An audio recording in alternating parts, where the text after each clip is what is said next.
안녕하세요. 10억 주식입니다. 자, 오늘은요, 긴축 종료 후에 금리 인하 직전에 일어나는 일들에 대해서 여러분들께 잠깐 말씀드리도록 하겠습니다. 시작하겠습니다. 자, 역사적으로 보면요, 미국 연방준비제도, 패드죠. 긴축 사이클을 종료한 후 처음으로 기준금리를 인하하기 직전에 일어나는 현상은 뭐냐? 그것은 국채 금리가 하락한다는 것입니다. 자, 왜 그런지 제가 설명을 해 드리도록 하겠습니다.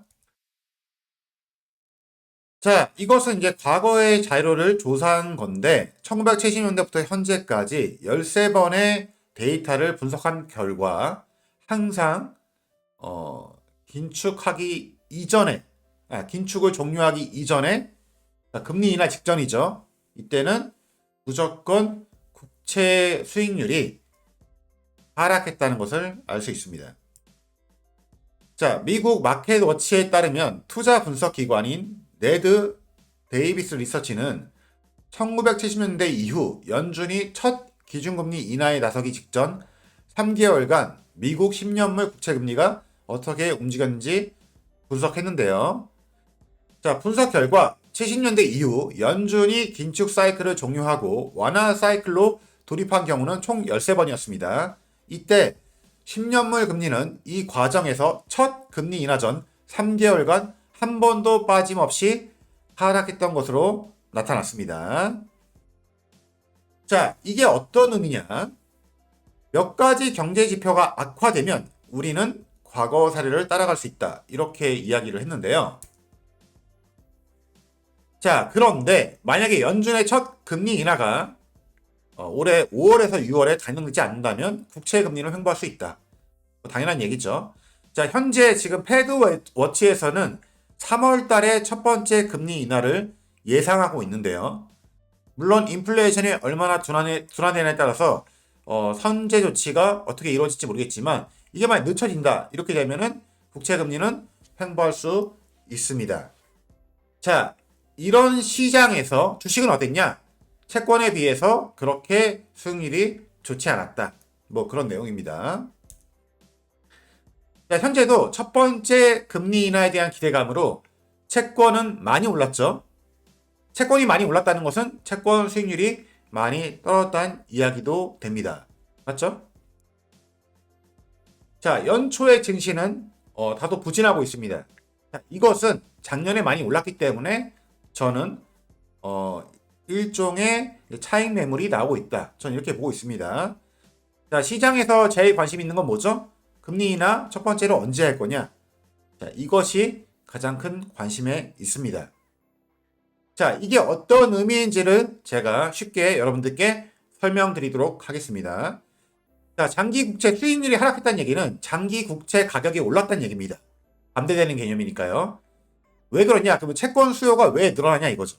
이것은 경기가 예상보다 빠르게 둔화될 것 같다는 우려가 포함되어 있다는 내용입니다. 그러니까 안전자산인 채권에 대한 수요가 올라가는 것입니다.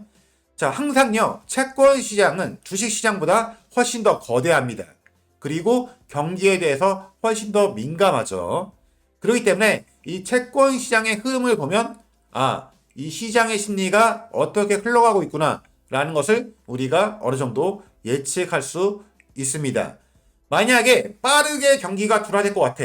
너무 두려워. 이러면 채권 수요가 올라갈 수 있다 이거죠. 그러면 채권 수요가 올라간 만큼 어떻게 됐습니까? 국채 수익률은 떨어지겠죠. 그러면 이 얘기는 연준의 금리 인하가 더 빨라질 수 있다. 이렇게 해석할 수도 있다. 이렇게 이해를 하시면 될 것 같아요. 그런데 제가 생각할 때는 이 경기 침체에 대한 우려감도 있어요. 없다는 게 아닙니다. 하지만 긍정적인 지표 또한 확인할 수 있었습니다. 자, 미국의 실질 소득은요, 높아지고 있는 추세입니다. 자, 이래서 뭐 예를 들면 다양한 경제학자들이 이 정도면은 침체는 없을 건데 라고 예측한 게 여기에 있는 거죠. 자, 이것은 이제 실질 소득에 대한 그래프인데요. 꾸준하게 우상향하고 있는 것을 여러분들이 확인할 수 있습니다.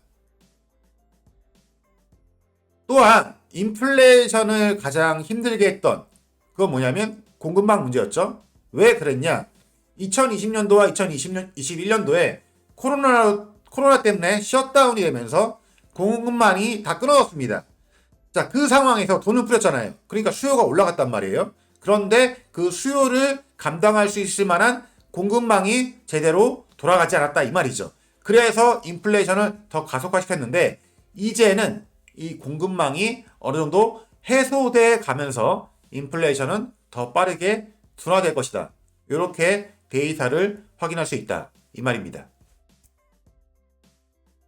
자, 현재 나오고 있는 여러 가지 경제 지표를 분석을 해보면요. 인플레이션은 둔화되고 있는 게 맞아요. 자, 그런데 시장에서는 더 이상 인플레이션은 관심이 아닙니다. 자, 그럼 뭐가 관심이냐? 침체 강도입니다. 여전히 고금리로 유지가 되고 있죠. 이 고금리를 언제까지 유지할 거냐 이거죠. 그거에 따라서 침체의 강도는 달라질 것이기 때문에 그것에 대한 걱정이 여러 가지로 교차되는 그런 시점이라고 여러분들이 이해를 하시면 될 것 같습니다. 자, 어쨌든 수요는 확실하게 둔화되고 있습니다.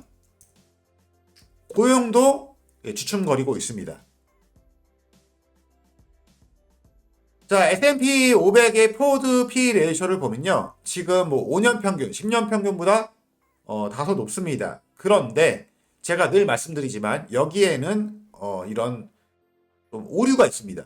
오류가 뭐냐면 S&P 500 중에서 이 7개 빅테크 기업이 차지하고 있는 비율이 워낙 높기 때문에 얘네가 과대평가된 거예요.